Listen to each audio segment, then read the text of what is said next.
Arambe tí mo fẹ́ dá káráyé má pa gàràdà ó ń bẹ Arambe ó ń bẹ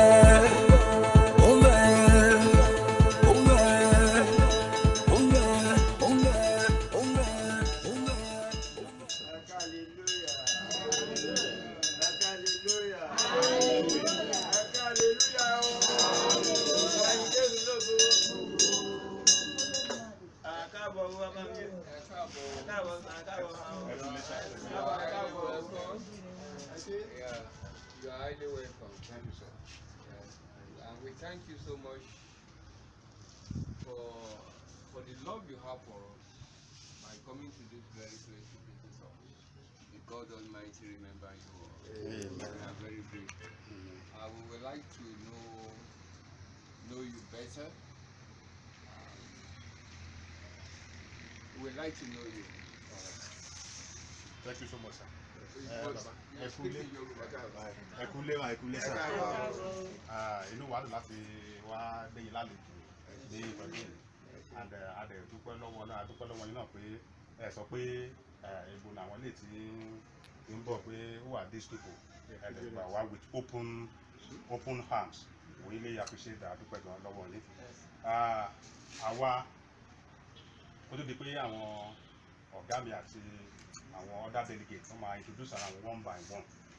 Orúkọ tèmi ni Jonathan Ayilaran, the state coordinator for this body, Youth in Focus Initiative. Thank you, sir. Thank you, sir. Thank you. So, program-wise, is an non-profitable organization. Organization wa kò ń ṣe pé bóyá wọ́n kójọ láti fi kówó jọ àbí láti fi ní èrè kan profit kan from it, but for humanitarian gestures láti ran àwọn ènìyàn lọ́wọ́ pàápàá jùlọ àwa ọ̀dọ́ àti àwọn ìyá àti àwọn bàbá wa in one form or the other. This organization was formed pẹ̀lú ẹni tí Ọlọ́run mí sí, a person of Princess Foluke Adebayo ní Ògúnlọ́wọ̀ ọmọọba ní Ìdànrè, but wọ́n sí ní àárín wa ń sìn, but wọ́n rán aṣojú wọn tó jẹ́ bí ọ̀gá mi tó wà láàrin wa ń sìn tó bá dákòókò message tó ní fún wa wá jẹ́ ká gbọ́. But ní ilé ìta wá lé ní ó yẹ ká ti wá before this time during the Easter period, but due to some logistics tó jẹ́ kí delay wáyé la ṣe postpone the time pé we are seen in the festive period náà. Gbogbo ọjọ́ ni ọdún láì fi àkókò ṣòfò. So tí àṣewálé ní nǹkan tí a fẹ́ wá fún yín pé kẹ́ fi bá wa fi ọwọ́ ọmọ ilé fẹ́ fún yín, kẹ́ bá wa fi ọwọ́ àgbà kẹ́ bá wa fi gbà á. Ọlọ́run wà lórúkọ Jésù. So láti introduction yẹn a bẹ̀ láti ọ̀dọ̀ ọ̀gá mi sitting here beside me. Over to you, sir. Praise the Lord. Ẹ̀yin Olúwa lógo. Ẹ kú lẹ́sà, kú lẹ́bọ̀. Inú wa dùn pé a bá yín pẹ̀lú ayọ̀ àti àlàáfíà. Lágbára Ọlọ́run. Ohunkóhun tí ó gbé ẹnìkọ̀ọ̀kan débí lára yín, gbogbo yín gbogbo wa láìpẹ́ láì jìnnà a ó rí wípé yóò di ìtàn ní orúkọ Jésù. Inú gbogbo yín yóò dùn ní orúkọ Jésù. Inú gbogbo wa yóò dùn ní orúkọ Jésù. Gẹ́gẹ́ bí state coordinator bí wọ́n ṣe sọ, èmi ni national secretary ní ìlú Nàìjíríà fún Youth in Focus Initiative. Orúkọ tí a fún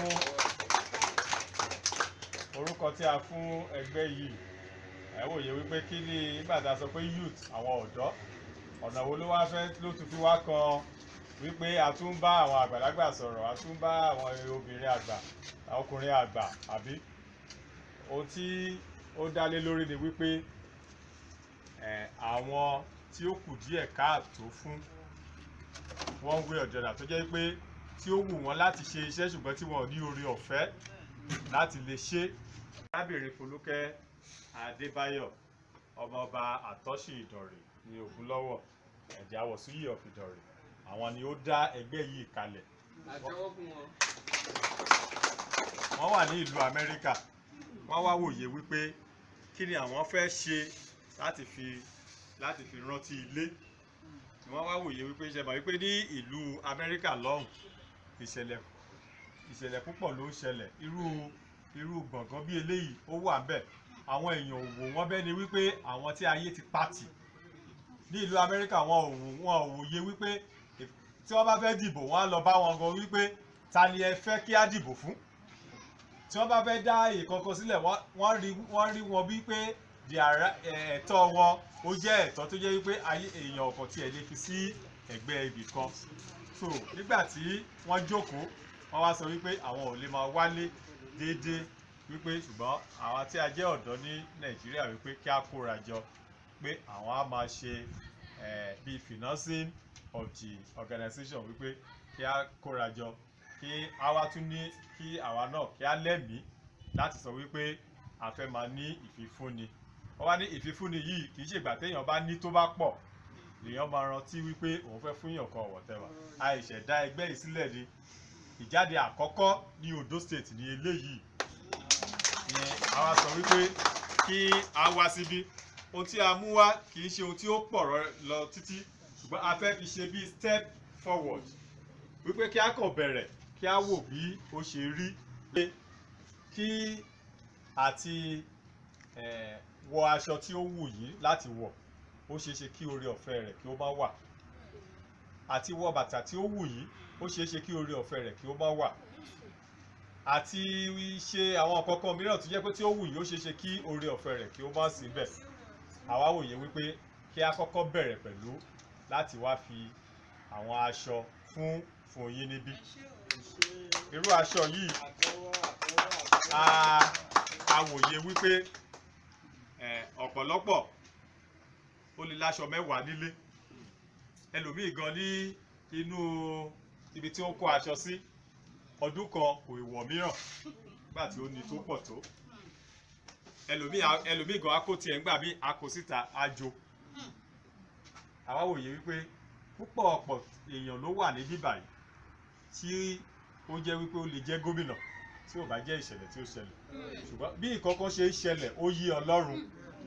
Ìyànjú tí ọ̀rọ̀ tí a wá bú wá láti ọ̀dọ̀ olùdásílẹ̀ ni wípé ó lóun fẹ́ kí gbogbo wa gbogbo tí ẹ wà ń bí kí ẹni lọ́kàn wípé ayé ò parí o, pé ìrètí wà, wípé kí á ní lọ́kàn wípé ohun tí a ní lọ́kàn láti ṣe Ọlọ́run sì máa mú wá sí ìmúṣẹ fún ẹnì kọ̀ọ̀kan yín, wípé tí ìrètí wa ò bá ti sọnù kò sí ohun tí a ò lè ṣe.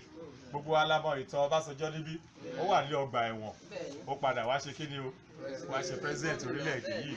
So gbogbo nǹkan fún àkókò ni, níwọ̀n ìgbà tí a bá ti mọ̀ wípé ìrètí tí ẹ ní ó ń bọ̀ wá sí ìmúṣẹ lágbára Ọlọ́run ló dẹ̀ máa rí bẹ́ẹ̀.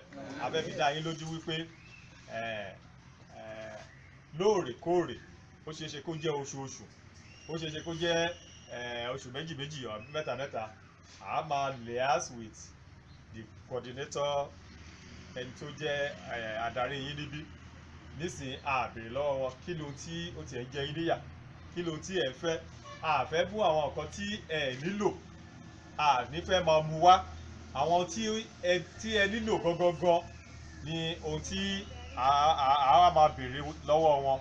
Ṣùgbọ́n nísìnyí a kàn wípé kí a kàn ṣáà bẹ̀rẹ̀. Tí a bá bẹ̀rẹ̀ pẹ̀lú eléyìí a wá bẹ̀rẹ̀ ìgbésẹ̀ láti bẹ̀rẹ̀ sí ìgbésẹ̀ bí gẹ́gẹ́ bí mo ṣe sọ, a máa béèrè lọ́wọ́ wọn kí ni ohun tí ẹ nílò, kí ni ohun tí ẹ nílò, kí ni ohun tí ẹ nílò. Àwa máa ṣe bí agbára wa bí ó bá ṣe ká.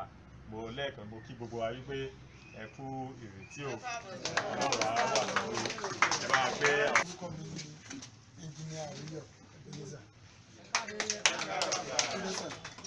Orúkọ tèmi ni Olúṣẹ́gun Adébáyọ̀. Orúkọ mi ni Adéolúwànà. Orúkọ tèmi ni Ọmọ́tọ́ṣọ̀ Emmanuel. Orúkọ tèmi ni Olúwafúnmiláyọ̀ Akínbọ́rọ̀. Bí a sábà máa fi akọ̀fẹ́ ṣe lè ṣe sample. So ní lórúkọ olùdásílẹ̀ Youth in Focus Initiative tí a gbé kalẹ̀ ní ìgbésẹ̀ ìpàṣẹ Ọlọ́run, the initiative, the Ondo State chapter, is presenting this to Ago-Ireti social Ago-Ireti Leprosarium Settlement. Ago-Ireti Leprosarium Settlement ní orúkọ ti Bàbá, ní orúkọ ti Ọmọ, ní orúkọ ti Ẹ̀mí Mímọ́.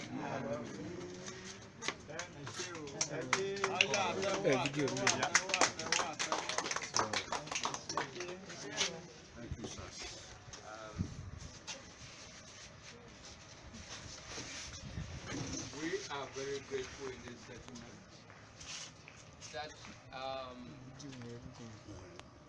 that this woman, princess,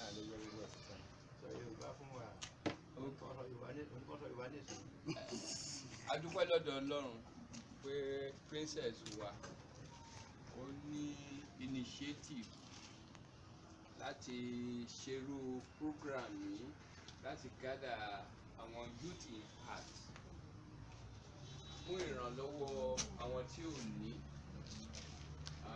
Inú wa dùn ká ní èèyàn bíi 5, 6, 7, 8 wọ́n lè emulate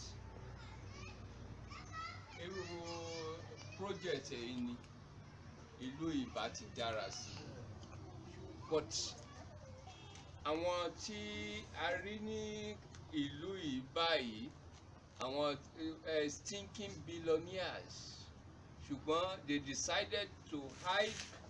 Wọ́n mú toilet ilé ìyàgbẹ́, wọ́n ní wọ́n gbẹ́ ṣáláńgá, but wọ́n kówó síbẹ̀, wọ́n kú tíyàwó wọn ò bá mọ̀ pé owó yẹn á jẹrà mọ́. Instead of helping those who are in need, wọn ò ní lè ṣe. Irú wọn ní ọ̀rọ̀ Lázárù àti ọlọ́rọ̀ ìjọ yẹn nínú Bíbélì. Lázárù ó ń struggle very hard to feed. Crumbs of bread tó ń jábọ́ látòrí tébù olówó ni Lázárù ń jẹ ńgbà yẹn. Ṣùgbọ́n nígbà tí àsìkò tó tí wọ́n dé ọ̀run, Ọlọ́run sọ pé olówó ti jayé ẹ̀ síbẹ̀, pé kò tún ní ìdá tí wàá jayé lọ́run mọ́. Ǹjẹ́ kí ni result owó tó ní láyé tó lò fún bíi 120 years, káti ẹ̀ ní ó tó 120 years kó tó kú, compared to eternity bí tó ti máa jìyà ayérayé. So inú wa dùn gidi fún ẹgbẹ́ tẹ́ kó jọ yìí. Ọlọ́run á dẹ̀ dúró tì yín. Alágbára Ọlọ́run, ẹgbẹ́ yìí náà á bú jáde. Ọlọ́run á wà pẹ̀lú yín. Èrò tẹ́ ẹ ní sọ́kàn yẹn kò ní parẹ́ mọ́ yín. Nítorí àwọn míì á ní èrò tó dáa lọ́kàn, ṣùgbọ́n tí èṣù bá gbógun dé, ogun èrò wọn yẹn á parẹ́. Èrò inú yín ò ní parẹ́ mọ́. Ọ̀tá ò dẹ̀ ní borí yín. Nítorí ọ̀tá ló ń jẹ́ kí èrò parẹ́ mọ́yàn lórí. Ọ̀tá lágbára Ọlọ́run, ọ̀tákọ̀tá tó bá ti ní ẹ ò ní débi ìlérí ayọ̀ yín àbí tó ń gbógun tì yín. Ara ń bẹ tí mo fẹ́ dá.